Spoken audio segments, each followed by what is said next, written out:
আপনারা সবাইকে কেমন আছেন? আশা করি আল্লাহর অশেষ রহমতে খুব ভালো আছেন। আমিও আপনাদের তো আলহামদুলিল্লাহ ভালো আছি। তো আজকের রেসিপি চিংড়ি মাছ দিয়ে কাঁকরোল ভুনা। তো এই কাঁকরোল ভুনা করার জন্য তো প্রথমে লাগবে আমার কাঁকরোল। এই যে দেখেন, এখানে আমি 250 গ্রামের চেয়ে একটু বেশি, মানে 4টা কাঁকরোল এভাবে এই যে একটু আঁচড়ে তারপর গোল গোল করে কেটে ধুয়ে পরিষ্কার করে রেডি করে রাখছি। তো এখন প্রথমে আমি এই যে চুলাতে একটা ফ্রাই প্যান বসাই দিছি।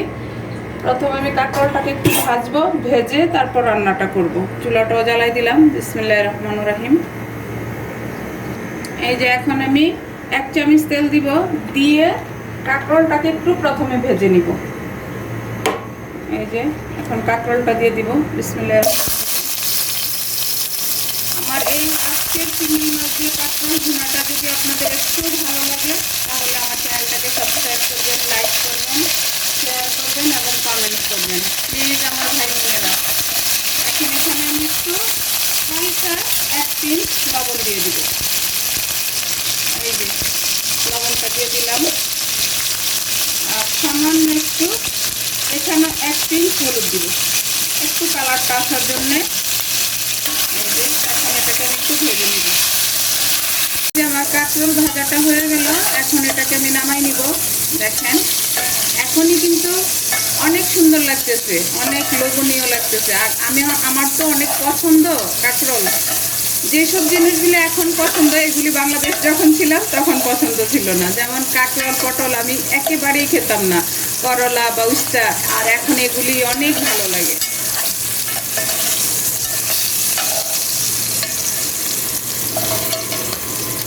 এই তেলের মধ্যেই আমি এই যে 100 গ্রাম চিংড়ি মাছ ধুয়ে পরিষ্কার করে রেডি করে রাখছি, এটা একটু ভেজে নিব।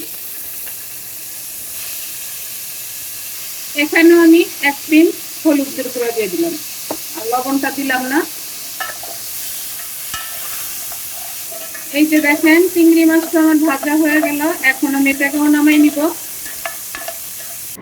এখন এই তেলটার সাথে আমি আরো 1 চামচ তেল দিয়ে দিব। আর এই রান্নাটা একেবারে অল্প উপকরণেই রান্নাটা হয়ে যায় এবং চটজলদিও হয়ে যায়। এখানে আমি 2টা পেঁয়াজ কুচি, এটাকে এখন দিয়ে দিব। এই পর্যায়ে যে 4টা চিড়ে রাখা কাঁচামরিচ দিয়ে দিলাম, দিয়ে পেঁয়াজটাকে একটু ব্রাউন করে ভেজে নিব।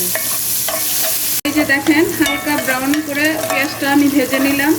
আর যখনই রান্নাতে পেঁয়াজ ব্রাউন করবেন, কালচে রঙটা আনবেন না। কালচে রঙটা যখন আসবে তখন তরকারির কালারটা কিন্তু কালো হয়ে যায়। এখন এই পর্যায়ে আমি দিয়ে দিব 1 চামচ আদা রসুন পেস্ট, স্বাদ মতো লবণ,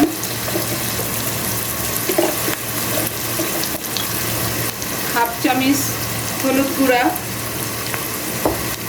আর ঝাল তো যার যার টেস্ট অনুযায়ী দিবেন, যে যতটুকু খান। আমি 1 চামচ দিলাম মরিচ গুঁড়া।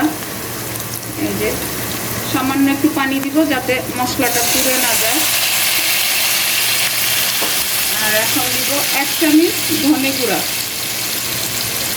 জিরা গুঁড়াটা পরে দিব, দিয়ে এটাকে আবার একটু ভালোভাবে কষাই নেব।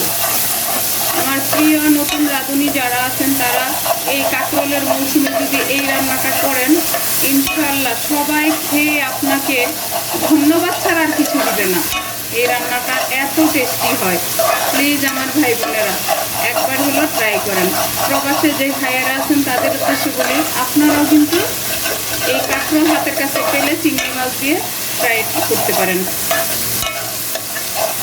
এখন এই পর্যায়ে দিয়ে দিব এই যে আমি 1টা টমেটো কুচি দিয়ে, এখানে আরেকটু পানি দিব টমেটোটা যাতে একদম গলে যায়। দিয়ে একটু ঢেকে দিব। ঢাকনাটা দিলে টমেটোটা তাড়াতাড়ি গলে যাবে। এই যে দেখেন আমার মশলাটাও কষানো হয়ে গেল, আর এই যে টমেটো কিন্তু একদম গলে গেছে। দেখেন মাশাআল্লাহ মাশাআল্লাহ, লুকটা দেখেন।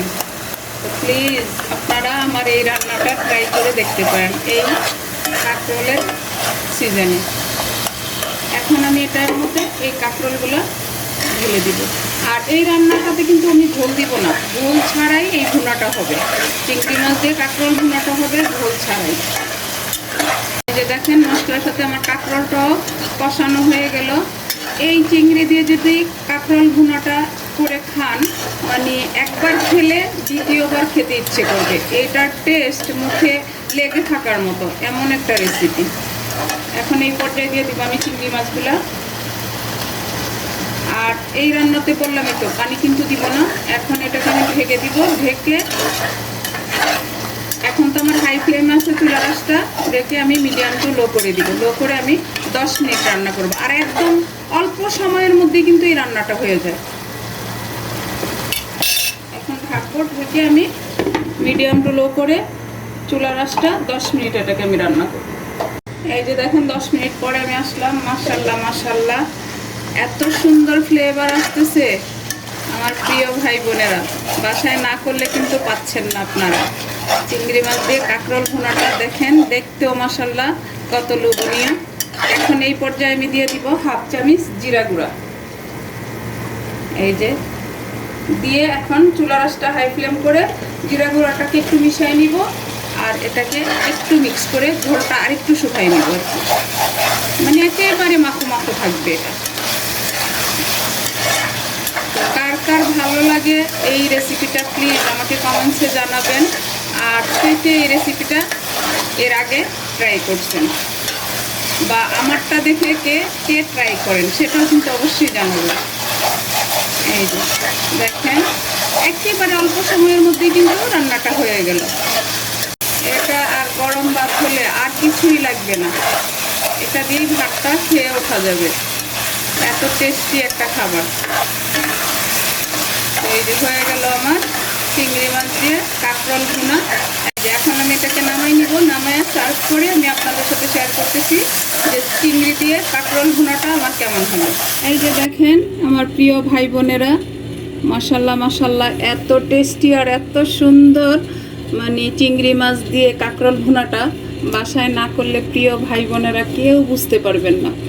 আমার এই রেসিপিটা ফলো করে যদি এই চিংড়ি মাছ দিয়ে কাঁকরোল ভুনাটা করেন, যারা না খায় তারা একবার হলো একটু চেখে দেখলেও দেখবে এত টেস্টি। যাই হোক, আজকে আমার চিংড়ি মাছ দিয়ে কাঁকরোল ভুনা রান্না করাটা শেষ হয়ে গেল। আমি আপনাদের কাছ থেকে বিদায় নিব। আবার নতুন কোনো রেসিপি নিয়ে আসবো। আল্লাহ হাফেজ।